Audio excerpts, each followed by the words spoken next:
करती हूँ कि आप लोग की ट्रेडिंग जर्नी बहुत ही अच्छी चल रही होगी। चलिए बात कर लेते हैं निफ्टी और बैंक निफ्टी में आपने कैसे ट्रेड करना है कल के लिए। तो देखिए, जैसे कि मैंने कल के दिन बताया था यहाँ पर निफ्टी में कि एक यहाँ पर बुल पैटर्न बन रहा है, यहाँ पर एक बुलिश कैंडल बना है।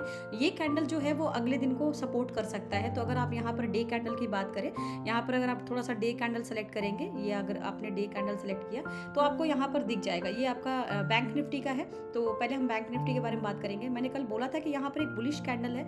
एक पिछला बुलिश कैंडल ने आज के दिन को सपोर्ट किया, यानी कल का ये जो आपका ग्रीन कैंडल है, जो एक पावरफुल कैंडल है, इसने आज मार्केट को सपोर्ट किया और मार्केट को ऊपर की तरफ लेके गया है। यहाँ हम वापस से एक 15 मिनट के कैंडल बना लेते हैं। यहाँ पर 15 मिनट का चार्ट पे हम सारा कुछ डिस्कस करेंगे। तो देखिए, जैसे कि बैंक निफ्टी में आपने नोटिस किया होगा कि यहाँ पर देखो बहुत स्लोली मोशन, मतलब अगर देखा जाए तो बहुत स्लो बढ़ रहा है। जो ये आपका बैंक निफ्टी है स्लो बढ़ रहा है, बट अगर आप देखो तो यहाँ पर एक बार गैप डाउन हुआ, फिर उसके बाद मार्केट में साइडवेज हुआ, फिर धीरे धीरे ऊपर गया, फिर नीचे आया और फिर यहाँ पे स्लोली मोशन में बढ़ा और फिर यहाँ से देखो धीरे से यहाँ पर एकदम से गैप अप हुआ और यहाँ एक तरह से फ्लैग पैटर्न बन गया। फिर यहाँ पर अगेन गैप अप हुआ। तो मेरे किसी आपने वीडियो में देखा होगा, पिछले मंथ के मैंने एक वीडियो में डाला था, वहाँ मैंने बोला था कि जब मार्केट गिरता है तो एक सर्टेन लेवल तक गिरता है, बट उसी में हम लोग का जो है पैनिक वाला एक सिनेरियो क्रिएट हो जाता है। बट जब मार्केट उठेगा तो उस चीज को रिकवर करने वो गैप अप करके मल्टीपल टाइम्स वो गैप अप कर करके जो है वो रिकवरी एक बार को कर देगा। गैप अप कर करके जब वो रिकवर करेगा तब आपको पता भी नहीं लगेगा, लेकिन जब गिरता है तब जाके थोड़ा सा टेंशन बढ़ जाती है कि भाई कैसे अब मार्केट में सर्वाइव करें। यहाँ पर देखो कि पिछले 2 दिन से मार्केट इतना अच्छा बैंक निफ्टी में रन कर रहा है, इतना अच्छा बैंक अच्छा परफॉर्मेंस कर रहे हैं। ये एक वन वे रैली है, ये वन वे रैली है। यहाँ वन वे में इसने काम करा है और यहाँ पर छोटा सा अगर आप देखो तो एक छोटा सा चैनल बेस्ड ट्रेडिंग हो रही है। एक तरह से ये थोड़ा सा यहाँ पर रेस्ट करना चाह रहा है। अब रेस्ट का मतलब क्या है कि यहाँ पर एक थोड़ा सा कंसोलिडेशन मोड बन सकता है कल के दिन। मुझे ऐसा लगता है कि कल के दिन इस बीच कहीं मार्केट खुल जाए, यानी छोटा सा एक डिप ये एक्सपेक्ट कर रहे हैं हम बैंक निफ्टी में। कल एक छोटा सा डिप आ सकता है। मार्केट जब भी चलता है तो ध्यान रखिएगा, सीधे कभी नहीं चलता, हमेशा चलते समय वो एक डिप लेगा, डिप लेगा, डिप लेगा, उसके बाद ओवरऑल मार्केट जो है आपको ऊपर की तरफ देखने को मिलेगा। ठीक है, तो अभी यहाँ अगर आप देखोगे तो यहाँ पर मुझे लगता है कि कल के दिन मार्केट इसी बीच का सपोज कहीं खुल जाता है 49,500 के आसपास या 400 के आसपास।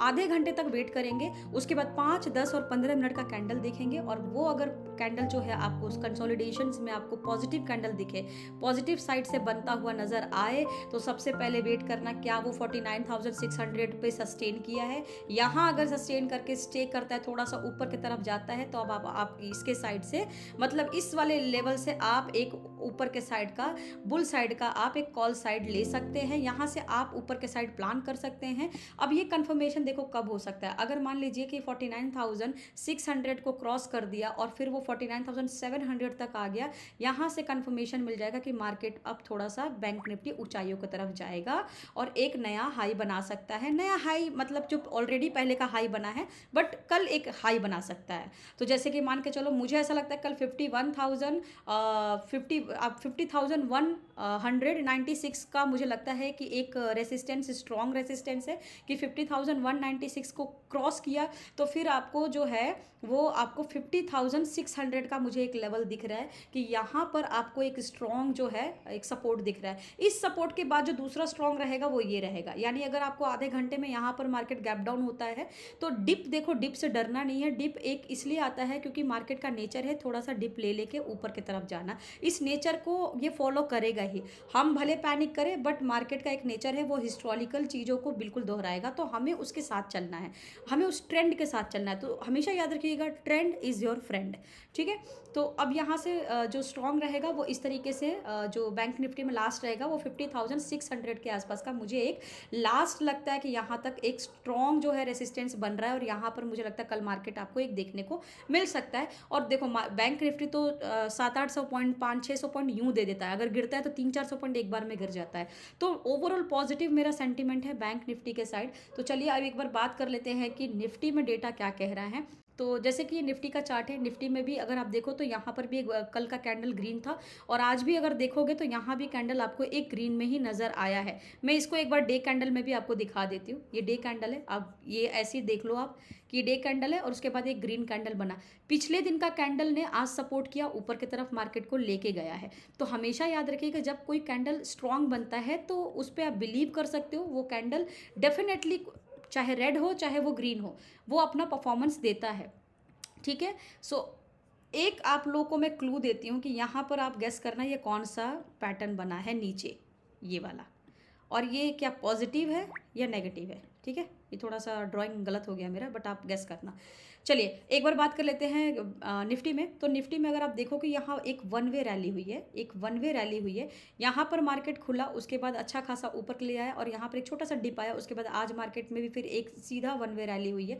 अब यहाँ पर मार्केट थोड़ा सा जो है रेस्ट कर रहा है, तो ये भी एक डिप का वेट कर रहा है। मुझे लगता है इसकी जो डिप है, लास्ट डिप इसकी यहाँ तक हो सकती है 22,700 की, बट मुझे लगता है कि मार्केट कुछ इस साइड पे खुल जाता है 22,800 के आसपास या 850, बट 700 भी लेके आप चल सकते हो या 800 के आसपास लेके चल सकते हो। अगर यहाँ इस साइड कहीं मार्केट खुल जाता है तो घबराना नहीं, क्योंकि एक मार्केट का नेचर है वो डिप लेने ज़रूर यहाँ पर आएगा। यहाँ से अगर आप कॉल साइड के लिए प्लान कर सकते हैं तो मुझे लगता है कि यहाँ पर एक आपको जो है पॉजिटिविटी देखने को मिल सकता है। बट आप ध्यान रखेंगे, आप ट्रेड को तभी करें जब आप पूरा कॉन्फिडेंट हो, आप बिल्कुल लगे कि अब आप कर सकते हो और आप जो ट्रेंड है वो आपके फेवर में जा रहा है, तभी आप पैसे लगाएं। अदरवाइज आपको लगाने की यहाँ सलाह कुछ भी नहीं है।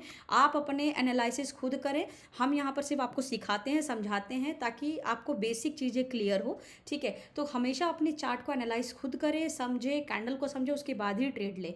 दूसरा, अब यहाँ पर देखिए कि यहाँ पर आधे घंटे आप वेट करना। अगर गैप डाउन कहीं खुल जाता है, डिप लेता है मार्केट, तो आप ओवरऑल कैंडल देखो और उसके बाद चार्ट के बाद यहाँ देखो आधे घंटे तक मार्केट मूवमेंट कहाँ कर रहा है। क्या मार्केट वापस से नीचे की तरफ जा रहा है, तभी आप नीचे के साइड प्लान करना। बट अगर आधे घंटे में आपको पॉजिटिविटी देखने को मिला और 22,800 से सीधा 22,900 के आसपास को क्रॉस करता है, तो समझ जाना कि यहाँ से कंफर्मेशन है ऊपर के साइड का। और 22,970 सबसे पहले क्रॉस करेगा, उसके बाद नेक्स्ट रेजिस्टेंस रहेगा आपका 23,000। मैंने कल के भी दिन बात किया था कि 23,000 का लेवल हो सकता है मार्केट में, निफ्टी में आपको क्रॉस करते हुए नजर आए, बट वो आज नहीं करा। बट हाँ, हो सकता है कि कल के दिन आपको मिल जाए। एंड नेक्स्ट इसका क्रूशियल जो रेजिस्टेंस रहेगा वो आपका 23,130 रहेगा। याद रखिएगा 23,130 वो एक क्रूशियल यहाँ पर रेजिस्टेंस है, जो पहले एक सपोर्ट था जहाँ से मार्केट अच्छा खासा फॉल हुआ था।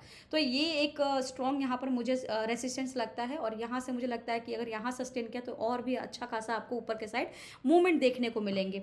अब अगर आपको मेरा वीडियो अच्छा लगा हो, मेरे चैनल पे अगर आप नए हैं तो प्लीज़ मेरे चैनल को लाइक, शेयर एंड सब्सक्राइब करें। प्लीज़ मेरे चैनल को सपोर्ट करें, यहाँ पर मैं डेली एनालिसिस डालती हूँ। एंड एक बार हम एनएससी डेटा पे बात कर लेते हैं। देखिए एनएससी डेटा को हम कैसे देखते हैं, तो यहाँ पर देखिए ये कॉल राइटर्स होते हैं, यहाँ पुट राइटर्स बैठे थे, यहाँ कॉल वाले बैठे होते हैं, यहाँ पुट वाले बैठे होते हैं। तो ये जो ओपन इंटरेस्ट है, जो ये ओआई है, यहाँ पर अगर हम देखें तो यहाँ पर अभी पुट वाले लोग बैठे हैं, यानी पुट राइटर्स यहाँ बैठे हैं। और यहाँ देखें तो यहाँ कॉल राइटर्स बैठे हैं। अब आप कहोगे कि यहाँ पर मैम जो है कॉल राइटर्स तो कम, बट पुट राइटर्स की जो संख्या है वो ज़्यादा दिख रही है। आप बिल्कुल ठीक कह रहे हो। मैंने क्या बोला था कि मार्केट में एक डिप आ सकता है, अभी मैंने ये डेटा देखा नहीं। वो डिप इसलिए आ सकता है, मुझे ऐसा लगा, क्योंकि यहाँ अगर आप देखो ये वाला डेटा, तो यहाँ पर पुट राइटर्स बैठे। पुट कभी नहीं चाहेगा कि मार्केट ऊपर जाए, वो हमेशा चाहेगा मार्केट उसके फेवर में जाए। तो कल के दिन थोड़ा सा मुझे लगता है कि पुट राइटर्स इसलिए बैठे, कल मार्केट को यहाँ पर गिराने की कोशिश करे और सुबह मार्केट खुलते ही पुट राइटर्स को बेनिफिट हो जाए और फिर वो यहाँ से अपना प्रॉफिट लेके आगे मतलब निकल जाए और फिर वो मूव कर दे आपके किस में, कॉल राइटर्स में मूव हो जाए। यानी यहाँ से सुबह प्रॉफिट लेके वो वापस कॉल में आ जाएंगे, फिर आपको कॉल्स की जो संख्या है वो आपको यहाँ पे बढ़ती हुई नजर आएगी और फिर मार्केट आपको एक अप ट्रेंड में देखने को मिलेगा। बाकी मेरा वीडियो कैसा लगा प्लीज़ मुझे कमेंट करें, लाइक करें, शेयर करें एंड सब्सक्राइब करें मेरे चैनल को। Thank you so much for watching my video.